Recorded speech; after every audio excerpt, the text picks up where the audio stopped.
and somo en a skill ma en rapim mo keti okabela. And that organe ingeni sama ibedo president mapping. I believe no sani waso dongo ma nitie kaka Kenyatta mokongo no tiyo. Nitie kaka Moi no tiyo. Nitie kaka Kibaki no tiyo. Nitie kaka Uhuru no tiyo.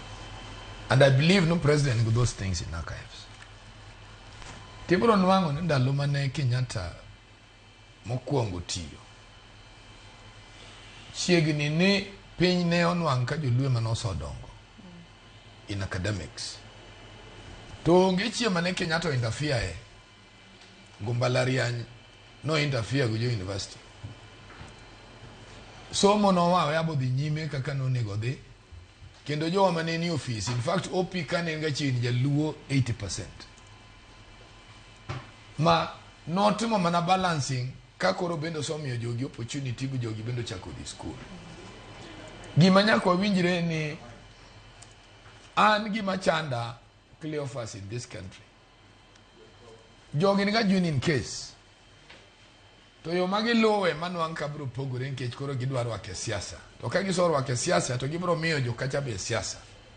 Ing'enu mo university emanyoche university maber ma kana nyalo nyisi kaka wan joma timo investigation research.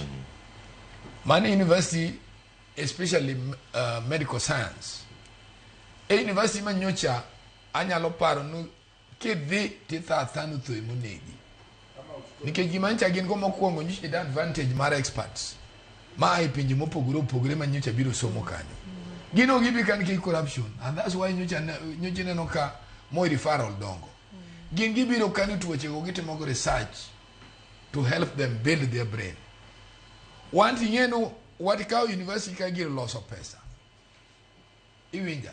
And that's why even on one Kenyatta University sani dongo moloyo kutana Ruby University in terms of science kaka medical. Reason enango they have become to redefine kakane gibedo founded nigi na teaching university.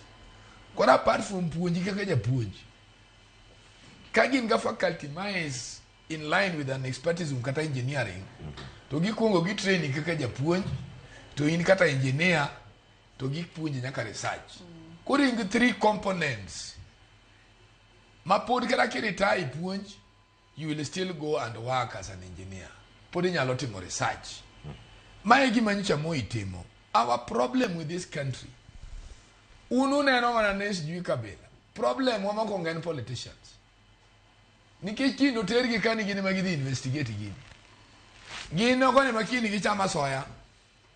Gino kani makini giwacho nonge gimarach kanyo nenren pesa mancho. Gini magikini negedhigi so vice chancellor machielo. Koro committees bende no anki keto gie. Magin gionge threshold mabedi committee no. Tene maini committee kata mar education. To threshold mare in that field onge. Iwinja. So president odog piny oso nyuolo manyien. Odog piny mondo reason out with his leaders. Mage joma nja jo Kenya miye, reason kodgi back, onyisi gini these are the problems. This is what I'm hearing on the ground. Mae gima dwa no team. Aya. Tom Duk, adani make kanyo. Kango dugo rango, moken ganyo mokwongo, mago magla jopuonj mbalariany. To bende kare telo mar Kenyatta 1 nintire ng'anyo mano bedo magala moro higa mar 1970. Kech no thago ji. Iwacho ni pogruok e paro mag jotelo kendo piny ne ok mor ahinya kod kaka ne tayo somo e mbalariany. Dipo ni mane gima pod wantie godo e telo mar William Ruto igni mathoth ahinya ariga cha. En ang'o matimore nyakoro Ramogi jwang'. To twak ma kama mar mbalariany mamoyo kalore sani ni mar ada winjo achiel kuom jotwak mane wantie go ka en japuonjre machon e mbalariany mamoyo. Kono gik matimore sani e mbalariany manosome.